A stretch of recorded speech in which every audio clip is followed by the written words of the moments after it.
Salut les dingues de parc, ouverture de la saison 2025 avec une vidéo un petit peu spéciale à Vulcania.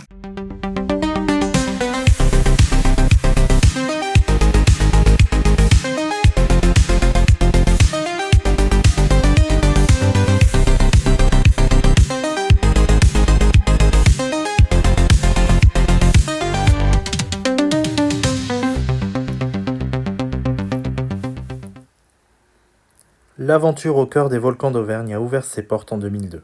L'idée de créer un parc ludo-éducatif centré sur le volcanisme est née de la spécificité de la région riche en volcans endormis. Le projet a mis du temps à se concrétiser, nécessitant des études approfondies et un investissement important. Dès son ouverture, Vulcania a proposé une expérience immersive et attractive pour comprendre les forces de la nature, des volcans au séisme en passant par des phénomènes météorologiques. Le parc s'est rapidement distingué par ses attractions innovantes, ses spectacles captivants et son approche pédagogique ludique. Au fil des années, Vulcania n'a cessé d'évoluer, ajoutant de nouvelles attractions et renouvelant ses offres pour attirer un public toujours plus large. Le parc a su s'adapter aux nouvelles technologies et aux attentes des visiteurs tout en restant fidèle à sa mission de sensibilisation aux sciences de la Terre. Aujourd'hui, Vulcania est un site touristique majeur d'Auvergne, accueillant des centaines de milliers de visiteurs chaque année. Il continue de surprendre et d'émerveiller en offrant une aventure unique au cœur du monde fascinant des volcans. On va tester les attractions dynamiques du parc. Donc là, on est en train de descendre en spirale, je sais pas trop où. Et au niveau C. Et je sais pas trop ce qu'on va y découvrir. Ce sera la surprise. Allez, on continue notre visite au sein des attractions dynamiques. Et maintenant, on va faire les volcans sacrés.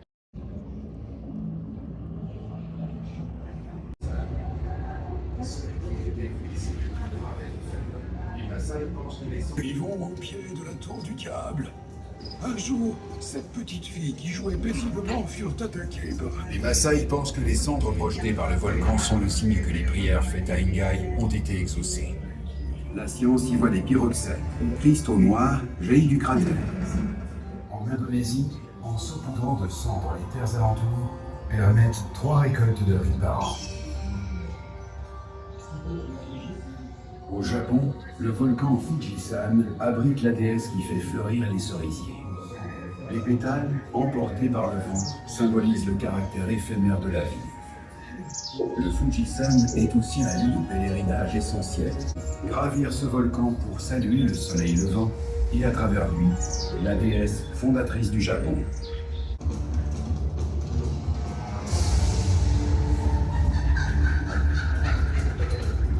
Alors, on sort de volcan sacré. Je pense que je peux parler pour nous deux. On a vraiment kiffé cette expérience. En fait, vous êtes dans une nacelle un petit peu comme Ratatouille, hein, on va pas se mentir. C'est le même système. Hein, c'est des... Il n'y a pas de rail, c'est dirigé par Wi-Fi, je crois. Voilà, en fait, c'est des nacelles qui se déplacent toutes seules. Et en fait, à chaque compartiment, vous raconte une légende sur un volcan, sur différents endroits du globe. Et vous avez quand même des effets lumineux, des effets de chaleur, de bruit. Et moi, j'ai kiffé à la fin avec la fameuse déesse qui tourne autour de la nacelle. Ça, franchement, c'était génial. Alors, on sort de premier envol. Donc déjà, pour vous expliquer le concept de l'attraction, vous êtes dans une nacelle articulée qui simule en fait le vol d'un aigle royal sur la région de l'Auvergne. Donc en soi, c'est plutôt une bonne idée. Par contre, on va commencer par un petit peu le moins positif. Ça manque, l'écran il est un peu daté, quoi. Ouais, c'est clair que on voit un peu les pixels. C'est pas très bien défini. Voilà, comparé à d'autres parcs, voilà, ça vaut pas une immersion. Voilà, c'est daté. Ça manque de fluidité dans les nacelles, on entend les vérins. Bon, après, c'est sympa hein, quand même. C'est pas mal. Ouais, voilà. Franchement, ça permet de voir un peu la région, surtout. Ouais, en fait, vous survolez, donc hein. on survole donc les différents puits de la région d'Auvergne. Ça fait le taf. Après, moi qui ai le vertige, je n'ai pas été traumatisé dessus, donc vous pouvez. C'est pas volétarium. Non, c'est pas volétarium. Et vous pouvez quand même le faire, c'est quand même intéressant à faire. On poursuit donc notre visite avec Dragon Ride 2, apparemment. C'est parti, on y va. On s'est engagé dans la file d'attente des attractions dynamiques. Vous avez toujours une immersion. Vous êtes vraiment déjà dans l'ambiance directe. L'esprit d'un de ces 4 dragons précieux. On triche pas. Oh, c'est joli. C'est morceaux. Et je suis bien décidé à savoir si les mythes peuvent devenir réalité. Ah, c'est celle-là qu'il faut. Ne dis donc pas, il n'y a pas de fumée sans feu. La légende dit que si je les assemble correctement, nous aurons accès à la connaissance. Catastrophe! Les dragons sont libérés!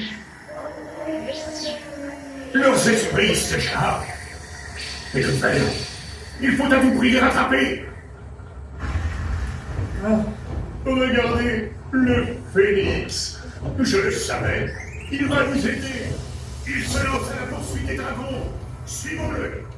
L'histoire en fait, c'est que vous êtes un phénix, traversez des panoramas, toujours à travers, comment on pourrait dire ça, une cinétique lumineuse, sonore, et avec des sièges qui bougent, et en fait vous devez... C'est de la 4D, voilà. Et vous devez rattraper du coup ces œufs, et franchement c'est pas mal aussi, c'est à faire. Ça remue pas mal. Ouais, ça remue, c'est vrai que ça remue, ça vibre, ouais. La 3D est bonne. Ouais, franchement, la 3D elle est bonne. Quand on est au-dessus de l'eau, là, c'est génial, ça, c'est ce que j'ai préféré. Par contre, ça vibre et l'écran est toujours pas très bien défini. Vous avez plein de petits passages avec des immersions, des écrans, des miroirs, comme là. Ah, c'est génial.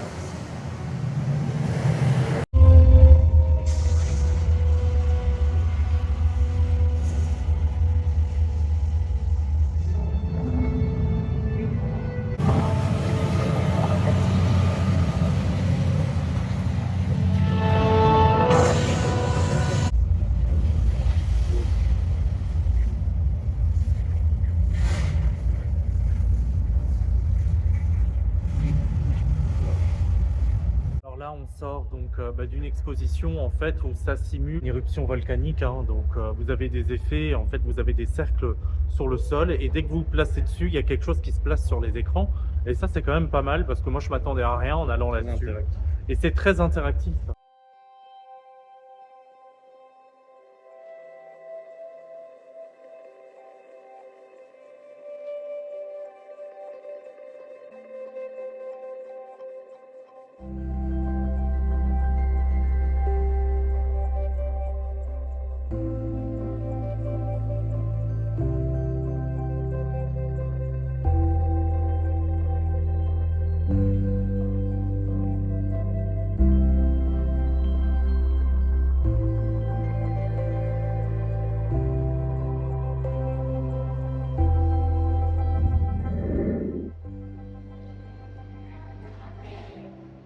Pour rejoindre notre base avancée, située sur une dorsale volcanique du Pacifique Sud. Même s'il n'en paraît rien depuis la surface des océans, l'activité volcanique est parfois intense au niveau des dorsales, aussi appelée rift océanique.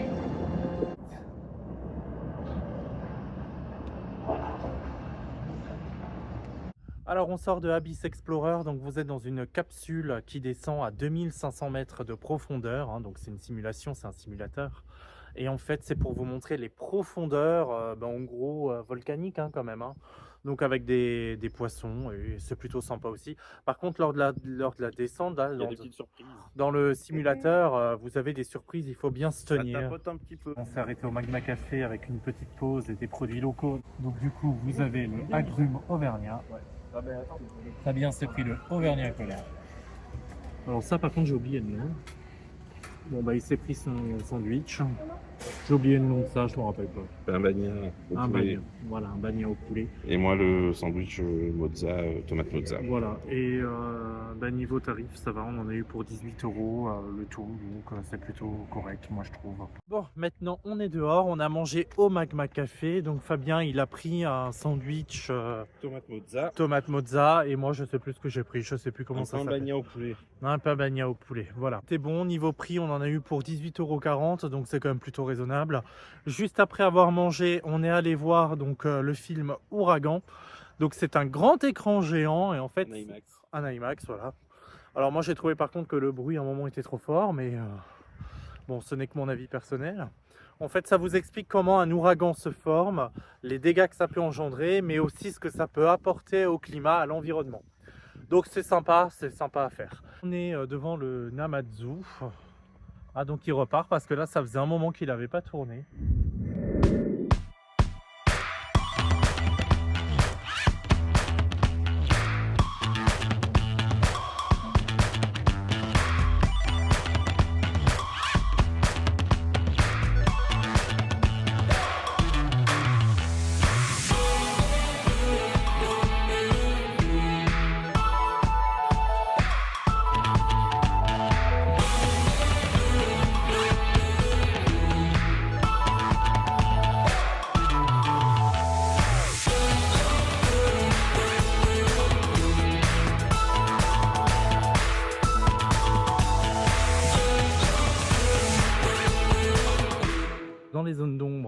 moi je trouve qu'il y a un petit vent et qu'il fait un petit peu frais. On est au mois d'avril. Hein. Mais c'est vrai qu'on est au mois d'avril et qu'en plus de ça, le parc est, enfin ouais, c'est en altitude. Hein. Ah ben oui, on est en Auvergne. Hein. Oui, voilà. Donc du coup, bon bah, moi j'ai un petit peu froid malgré le soleil. Première vidéo de la saison 2025, il faut bien s'amuser un petit peu. Et qu'est-ce que je vais faire? Je vais aller faire la tyrolienne juste derrière.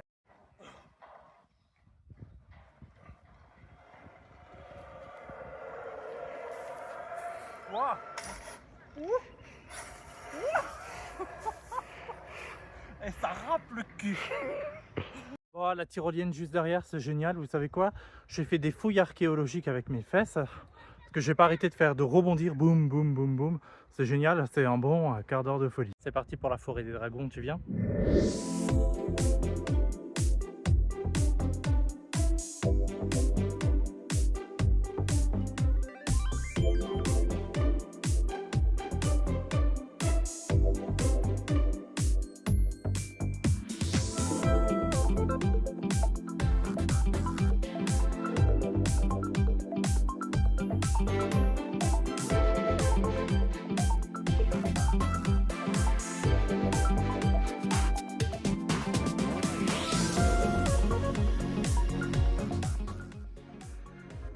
Ils sont quand même bizarres ces œufs, non?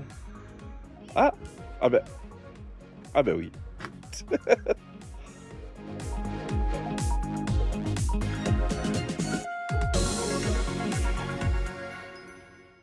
La forêt aux dragons, ça me fait penser à une attraction qu'on a fait ce matin, Dragon Ride, parce que justement chaque dinosaure en fait a un nom.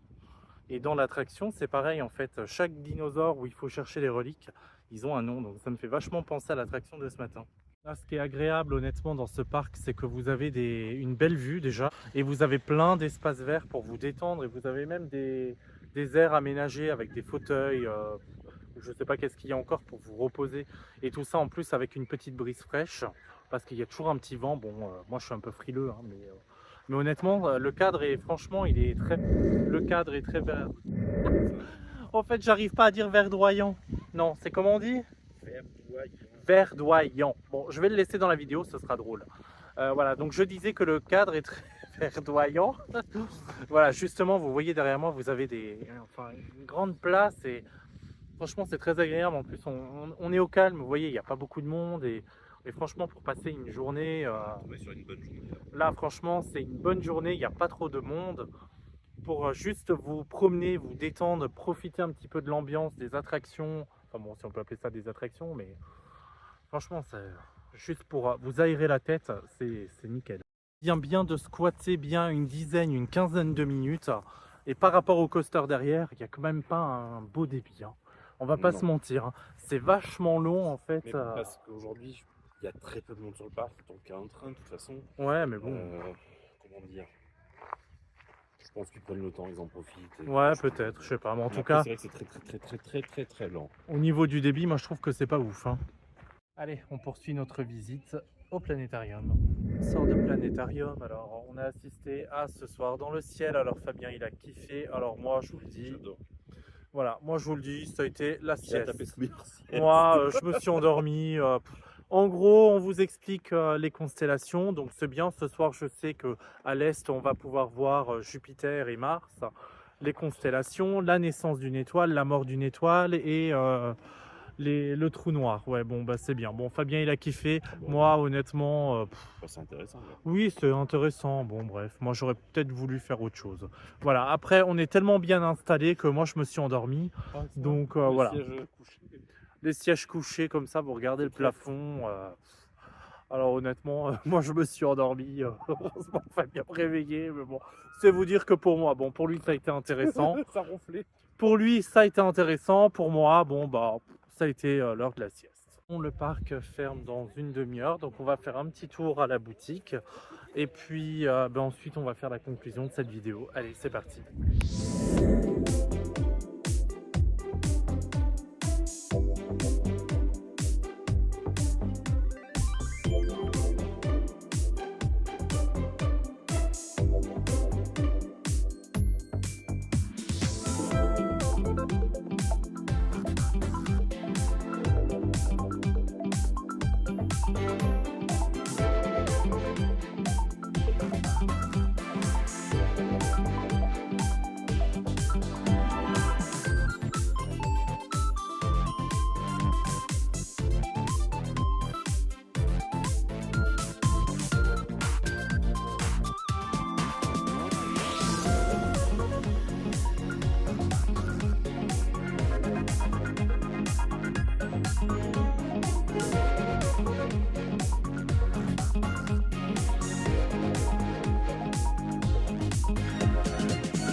la journée à Vulcania. Donc qu'est-ce qu'on peut dire pour cette journée? Bon bah déjà, c'est pas un parc à thème traditionnel comme on a l'habitude d'en voir.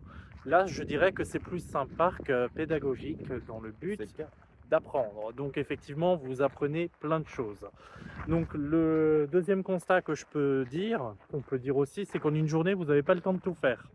Bon, nous, on s'est concentré sur les attractions dynamiques. Donc, les attractions dynamiques, il y en a qu'on a adoré, il y en a qu'on a un peu moins adoré. Moi, j'ai adoré Dragon Rail 2. L'envol des aigles royaux, c'était sympa, mais encore, bon, ça pourrait être... Premier envol. Voilà, premier envol, voilà, ça aurait pu être un petit peu mieux. Après, le cadre est super, hein, honnêtement. Par contre, moi, je me suis endormi dans le... Qu'est-ce qu'on a fait là? Dans le planétarium, moi, je me suis endormi. Même si je reconnais que c'est intéressant, pour moi, ça m'a ennuyé. C'était trop long, c'était... Et d'être à moitié couché, c'est bon, moi, ça m'a achevé. Ah, qu'est-ce que tu voulais? Tu voulais rajouter quelque chose? Pas spécialement, après c'est hyper intéressant, franchement, c'est en famille, effectivement, c'est top. Ouais, pour s'aérer pense vraiment l'esprit, qu'en famille, c'est pour top. s'aérer la tête, pour sortir, changer d'air. On est vraiment dans le Puy du Dôme, avec un beau cadre. Franchement, ça c'était sympa. Le petit coaster quand même en plein air, ça rajoute une petite touche aussi. Malheureusement, je ne rentre pas dedans. Voilà, bon. Alors apparemment, il y aura une nouvelle attraction cet été, donc on a hâte de voir ce que ce sera. Et puis on va sans doute couvrir la nouvelle attraction, je pense, hein. On verra, on verra. Et puis on fera autre chose à ce moment-là. Et bien on vous remercie d'avoir suivi la vidéo. N'hésitez pas à liker un maximum, à nous lâcher un commentaire. Et on se dit à la prochaine. Salut, ciao.